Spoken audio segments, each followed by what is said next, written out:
Hello दोस्तों, कैसे हैं आप लोग। उम्मीद करता हूं आप लोग सही होंगे। दोस्तों आज हम पढ़ने वाले हैं रोहम्बस के बारे में, तो चलिए पढ़ते हैं।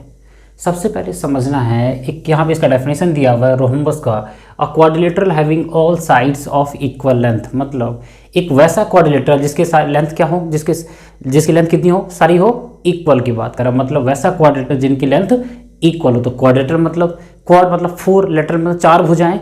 मतलब एक वैसा पॉलीगन जिसकी पहले तो 4 भुजाएं हैं और चारों क्या होनी चाहिए, आपस में इक्वल होनी चाहिए। इसका मतलब कि अगर मैंने इस क्वाड्रेटर को ड्रॉ किया हुआ है तो ये चारों आपस में क्या होनी चाहिए, इक्वल होनी चाहिए। वो क्या होता है, आपका रोहम्बस होता है। तब आपके मन में कन्फ्यूजन आएगा, कन्फ्यूज आप हो जाओगे क्या कि एक स्क्वायर के भी तो चारों साइड से इक्वल हैं, तो क्या ये रोहम्बस है। तो इसके बारे में हम कुछ देर में डिस्कस करेंगे। अभी आइए चलते हैं यहाँ पे।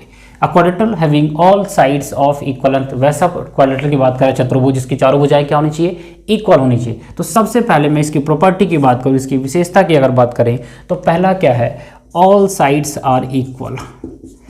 ऑल साइड्स आर इक्वल, सभी भुजाएं क्या होती है इसकी, इक्वल होती है। मतलब A B is equal BC is equal AC is equal AD, AB BC sorry AB is equal BC is equal CD is equal CD is equal AD। मतलब ये चारों साइड्स क्या है इसकी, इक्वल है। इसके बाद दूसरे की अगर बात करें, opposite sides are parallel. Opposite sides are parallel. मतलब क्या हुआ कि जैसे AD और BC ऑपोजिट है, उसी तरीके से DC और AB भी ऑपोजिट है। तो मतलब इनके ऑपोजिट साइड्स क्या हैं, आपस में पैरेलल है। पैरेलल का मतलब क्या है कि वो दो लाइन की बात कर रहा है जो आपस में कभी मिले ही ना, कभी मिले ही ना। इसका मतलब क्या होता है कि उन दोनों लाइन सेगमेंट के बीच जो डिस्टेंस होगा वो किसी भी पॉइंट पे क्या होगा, बिल्कुल सेम होगा। मतलब क्या हुआ कि एक लाइन सेगमेंट, दो लाइन सेगमेंट जा रही है या दो लाइन जा रही है और इनके बीच में क्या हो कि लाइन हमेशा का, इनके बीच का डिस्टेंस हमेशा क्या रहे, इक्वल रहे। मतलब अगर यहाँ पे 5 मीटर है तो इस पॉइंट पे भी 5 मीटर हो और आगे भी अगर जाए तो भी क्या है, 5 मीटर है। तो जब इन दोनों के बीच का डिस्टेंस 5 मीटर ही है, अगर इक्वल है तो ये लाइन कभी मिलेंगे ही नहीं। तो वो क्या होता है, पैरेलल लाइन्स की बात करो। तो चलिए आगे चलते हैं। सबसे पहले ऑपोजिट साइड सर क्या हो गया, पैरेलल। मतलब क्या हुआ कि AD पैरेलल BC और उसी तरीके से AB पैरेलल CD। समझ में आया। चलिए आगे थर्ड की अगर बात करें, opposite angles are equal. Opposite angles are equal. Opposite angles क्या होते हैं इसके, इक्वल होते हैं। मतलब क्या हुआ, आपको समझना था कि angle A is equal angle C और angle B is equal angle D। Angle A is equal angle C और angle B is equal angle D।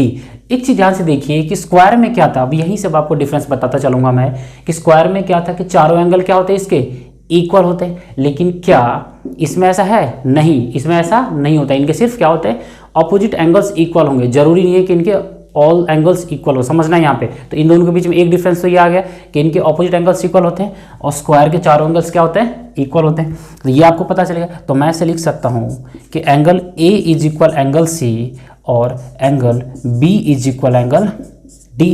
ये पता चल गया आपको। ये opposite sides are equal, parallel होंगे। Opposite all sides are equal हो गए। जब मैं चौथी प्रॉपर्टी की अगर बात करूं जो सबसे इंपॉर्टेंट है और आगे जब कभी आप सॉल्व करोगे इससे रिलेटेड कुछ क्वेश्चंस, तो आपको ये प्रॉपर्टी काम आने वाली है और बहुत ज़्यादा इंपॉर्टेंट है। इसमें क्या है कि डायगोनल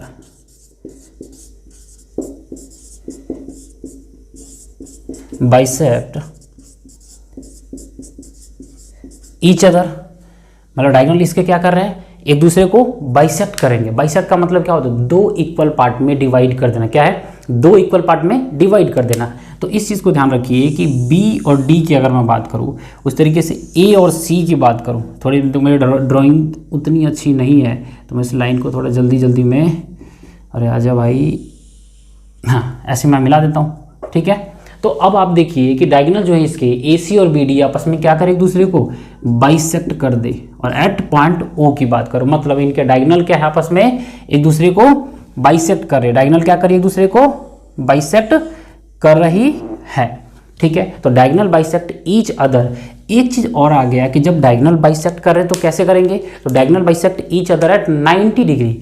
मतलब क्या हुआ कि यहाँ पे 90 डिग्री अगर एक दूसरे को कट कर रहा है, ये लाइन और ये लाइन एक दूसरे को कट कर रही है, तो किस एंगल पे कटेगी, तो 90 डिग्री के एंगल पर। मतलब ये अगर 90 डिग्री तो ये भी 90 डिग्री, ये भी 90 डिग्री और ये भी 90 डिग्री।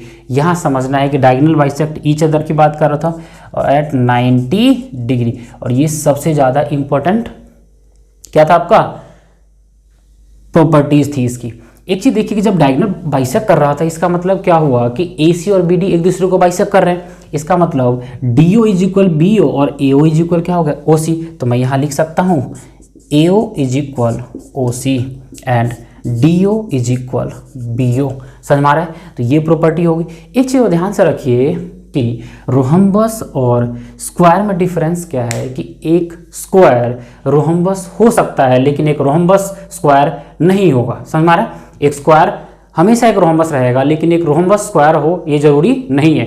क्यों, क्योंकि देखिए रोहम्बस में ऑल साइड्स इक्वल है, इसमें भी ऑल साइड इक्वल है, इनमें भी डायगोनल बाइसेक्ट करते हैं, इनमें भी डायगोनल बाइसेक्ट कर रहे हैं। लेकिन क्या है कि इनके डायगोनल्स जो है, इनके डायगोनल्स क्या होंगे, रोहम्बस की अगर मैं बात करूं, एक और प्रॉपर्टी अगर आप यूज कर लें, पांचवें की अगर बात करूं, तो अब देखिए AC is equal, AC is not equal to BD की बात कर रहा हूँ, AC is not equal to BD। लेकिन इनमें अगर डायगोनल की बात करूँ तो इनके डायगोनल्स क्या होते हैं, इक्वल होते हैं। मतलब रोहम्बस में ऐसा हो सकता है कि इनके डायगोनल इक्वल ना हो, ठीक है, लेकिन स्क्वायर में क्या होगा, इनके डायगोनल हमेशा इक्वल रहेंगे। क्या रहेंगे, हमेशा इक्वल रहेंगे। तो एक डिफरेंस आपको यहाँ पता चल गया।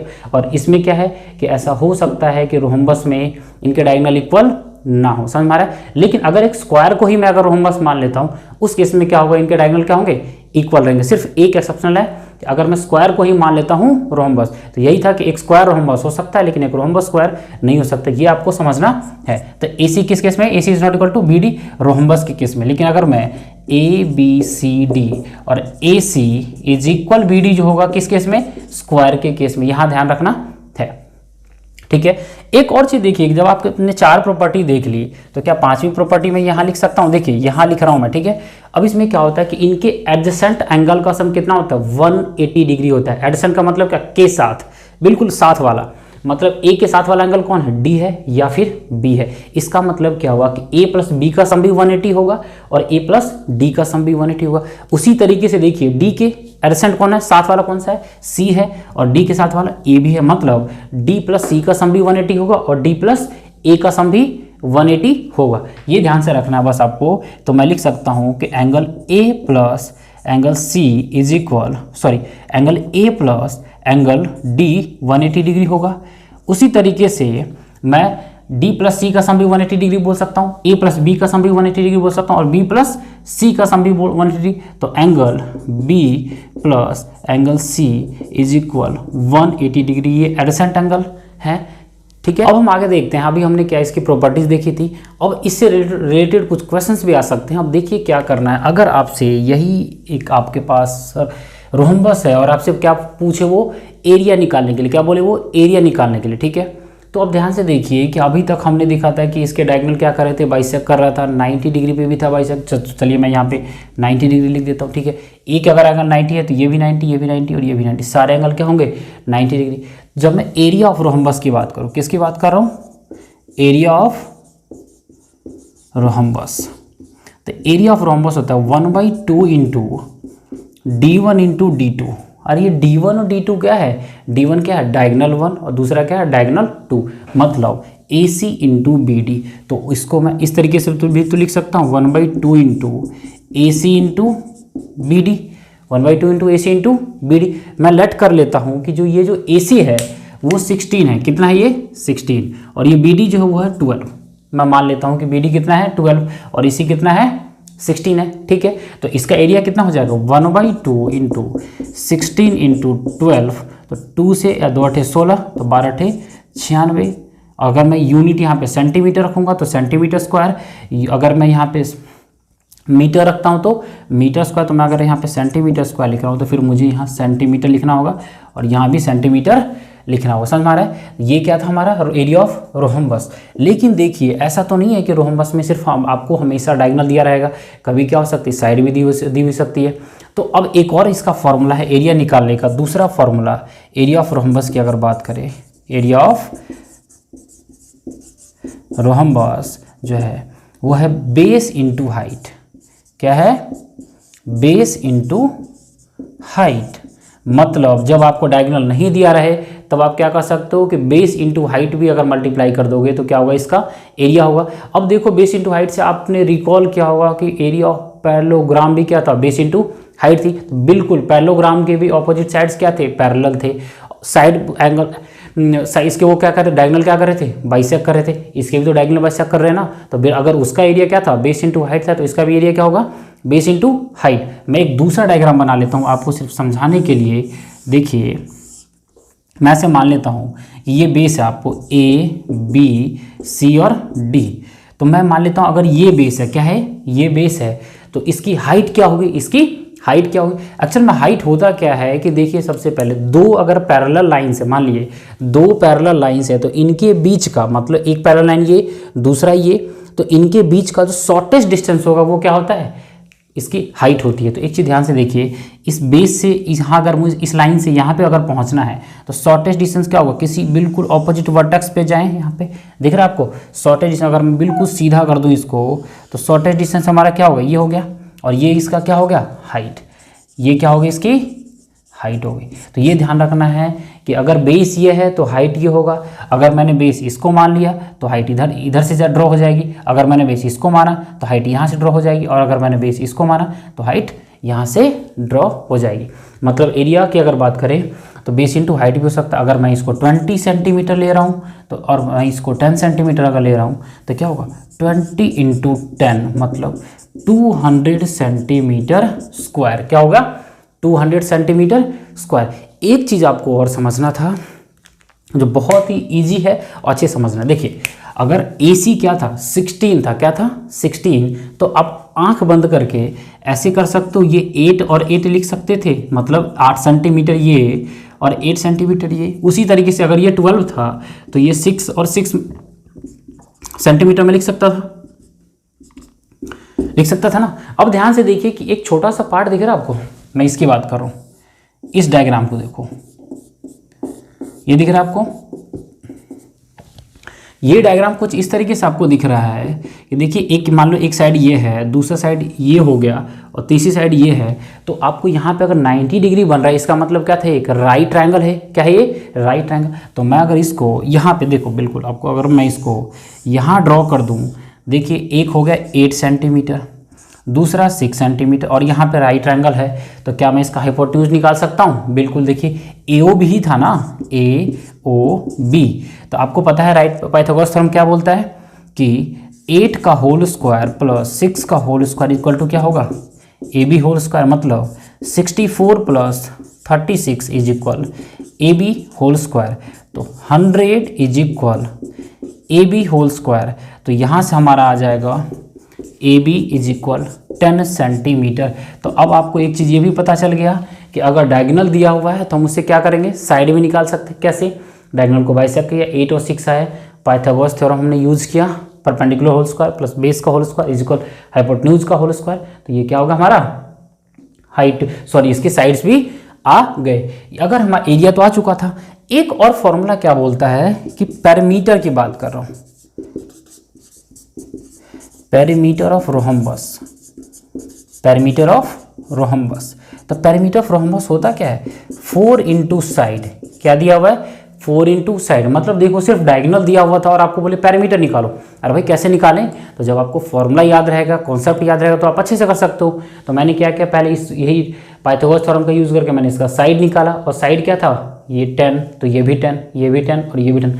तो टोटल चारों कितने हो गए, 40 सेंटीमीटर। मतलब 4 इंटू साइड की अगर बात करें तो 4 इंटू 10, और ये कितना होगा 40 सेंटीमीटर। ध्यान रखना था, अगर आपको पेरीमीटर ठीक से समझ नहीं आ रहा है तो देखिए एक्चुअल में था क्या कि मैं डी से दौड़ना स्टार्ट करता हूँ या ए से।